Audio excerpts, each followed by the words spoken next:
Bonjour à tous, aujourd'hui problème à destination des élèves de seconde avec mise en équation et résolution d'inéquations. Ici on considère un rectangle ABCD, côté 5 et 8. On prend un point M mobile, c'est-à-dire qu'il peut se placer n'importe où entre A et B, mobile du côté AB. Pour quelle position du point M l'aire du trapèze en vert ici, AMCD, est-elle supérieure ou égale au triple de l'aire du triangle BCM que j'ai mis ici en alvéole rouge. Voilà, à vous de jouer. Regardez ce que ça donne sur GeoGebra. Ici, mon rectangle. AB égale 8, donc CD aussi. AD égale 5, donc BC aussi. J'ai placé pour l'instant le point M sur le point, donc je vais appeler X la longueur AM, c'est-à-dire la distance entre le point A et le point M. Ici, vous voyez, je peux faire varier X entre 0 et 8. Le point M peut décrire tout le segment AB. Donc on voit bien qu'au départ, eh bien, les deux aires sont égales, puisqu'on a tracé une diagonale.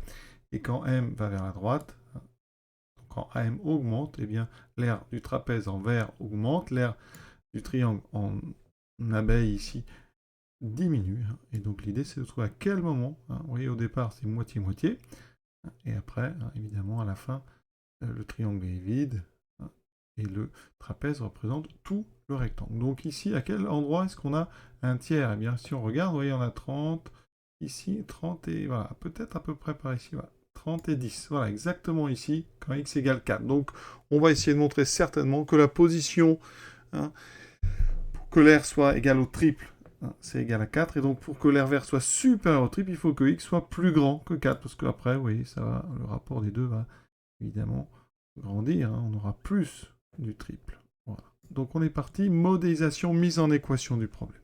Donc, déjà, l'inconnu. On va appeler x la distance entre AM, la longueur AM. Donc x égale AM.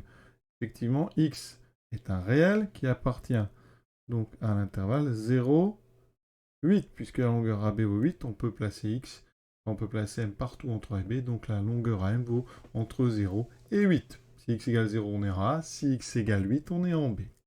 Maintenant, avec ça, je vais calculer l'aire donc de A MCD, mon trapèze. Alors, sur le dessin, X est donc ici. L'aire d'un trapèze, qu'est-ce que c'est? C'est la somme des deux bases, donc petite base en bas. Alors, je vais peut-être mettre les lettres tout d'abord. Donc, AM, plus la grande base en haut, DC, multiplié par la hauteur. Donc, ici, c'est un trapèze rectangle. Donc, la hauteur, c'est AD, divisé par 2. Ça me donne quoi? AM plus DC, ça fait X plus 8 multiplié par AD qui vaut 5. Ce qui me donne donc 5 fois X plus 8 sur 2. On verra après ce qu'on en fait. Maintenant, l'aire du triangle BCM. L'aire de BCM. Donc, ici, c'est un triangle rectangle. Donc, l'aire est simple. C'est base fois hauteur sur 2. Donc, si je choisis la base BM, voilà, je vais multiplier par la hauteur BC. Et on divise bien sûr par 2. Alors, ici, AM vaut X. Donc, BM, puisque M est entre A et B, ça fera donc la longueur AB moins la longueur AM, c'est-à-dire 8 moins X. Donc, BM vaut 8 moins X. Je multiplie par BC, un rectangle, ça vaut donc AD, ça vaut 5 sur 2. Voilà, donc on a nos deux aires. Et pour la deuxième, je vais écrire aussi 5 fois 8 moins x sur 2. Maintenant, on rappelle le problème. L'aire de AMCD doit être supérieure ou égale à 3 fois l'aire de BCM. Et donc, si on traduit avec nos expressions, ça veut dire que 5x plus 8 sur 2 doit être supérieur ou égal à 3 fois 5 fois 8 moins x sur 2. Voilà l'inéquation qu'il faut résoudre. J'avais mis équation, bien sûr, c'est une inéquation. Je répète, on veut que l'aire de MCD soit supérieur ou égal à 3 fois, donc au triple de l'aire de BCM. Et donc avec les expressions, j'obtiens une inéquation. Comment résoudre cette inéquation? La première étape, c'est que en multipliant des deux côtés par un nombre positif, on ne change pas les solutions d'une équation. Donc l'inéquation ici, elle est équivalente, parce que je vais multiplier des deux côtés par 2. Et donc, dans ce cas-là, les sur 2 vont disparaître. Et ça reste supérieur ou égal. Ici, on aura 3 fois 5, 15. fois 8 moins x. Qu'est-ce qu'on va faire ensuite? On va diviser par 5, qui est un nombre positif. On peut tout à fait diviser une inégalité sans changer les solutions et sans changer le sens. D'accord? Donc je divise par 5, ça fera x plus 8. 15 sur 5, ça fera donc 3. Donc ici, je divise des deux côtés par 5, il me reste ceci. Vous voyez, mon équation elle est beaucoup plus simple. Il n'y a plus de fractions et j'ai des petits coefficients. Donc maintenant, je vais développer la parenthèse de droite. Et je répète vraiment, on peut multiplier ou diviser une inéquation par un nombre strictement positif sans aucun problème et sans changer le sens de l'égalité. Donc ici, on va continuer à transformer. Notre inégalité, elle équivaut, elle a les mêmes solutions. Hein. Vraiment, j'insiste, ce symbole, ça veut dire équivaut, c'est les mêmes solutions que quoi? Que x plus 8 supérieur ou égal à 3 fois 8. 24 moins 3x.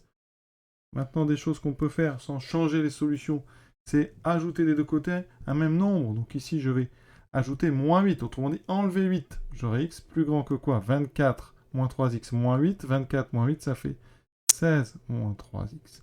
Maintenant, des deux côtés, je vais ajouter 3x. Donc à gauche, j'aurai x plus 3x qui me donnera 4x plus grand que 16. Il me reste, vous voyez, à diviser par 4. Je peux tout à fait, on l'a déjà dit plusieurs fois. Et donc, tout ça équivaut à x supérieur ou égal à 16 divisé par 4 qui vaut 4. Quelles sont les valeurs de x? Solution. Donc, on se rappelle que x, il appartient à 0,8. Et x doit être supérieur ou égal à 4. Donc, ça veut dire que les solutions, que je vais appeler S, c'est donc les nombres x qui sont supérieurs ou égaux à 4 et entre 0 et 8. Alors, vous pouvez faire un petit dessin si vous voulez. Quelles sont les valeurs de x? Solution. Donc, on se rappelle que x, il appartient à 0,8. Et x doit être supérieur ou égal à 4. Donc, ça veut dire que les solutions, que je vais appeler S, c'est donc les nombres x qui sont supérieurs ou égaux à 4 et entre 0 et 8. Alors, vous pouvez faire un petit dessin si vous voulez. On doit être entre 0 et 8. Donc, ça me permet de vous rappeler comment on représente un intervalle. On fait comme ça. Donc, évidemment, l'intérieur d'abord, hein, toujours. On représente tout d'abord l'intervalle 0,8. On commence par l'intérieur ici. Ensuite, les crochets. Deuxième, x doit être supérieur ou égal à 4. Donc, je place 4. Ensuite, avec une autre couleur, donc, je représente les nombres plus grands ou égaux à 4. Donc, ça fait ceci, ceci. Et je veux la zone commune.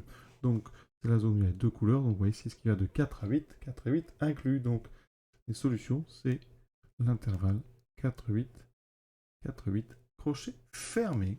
Et effectivement, ici, pour x égale 4, j'ai bien le triple.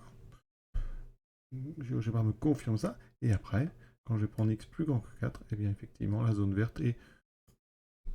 Si vous multipliez par 3 l'aire de la zone rouge, on trouve un nombre inférieur à l'aire de la zone verte. Donc, ça répond bien à notre problème. Donc, ça confirme, ça corrobore à ce qu'on vient de trouver. Cet exercice, donc, est terminé. Je vous souhaite une bonne fin de journée à tous et à bientôt.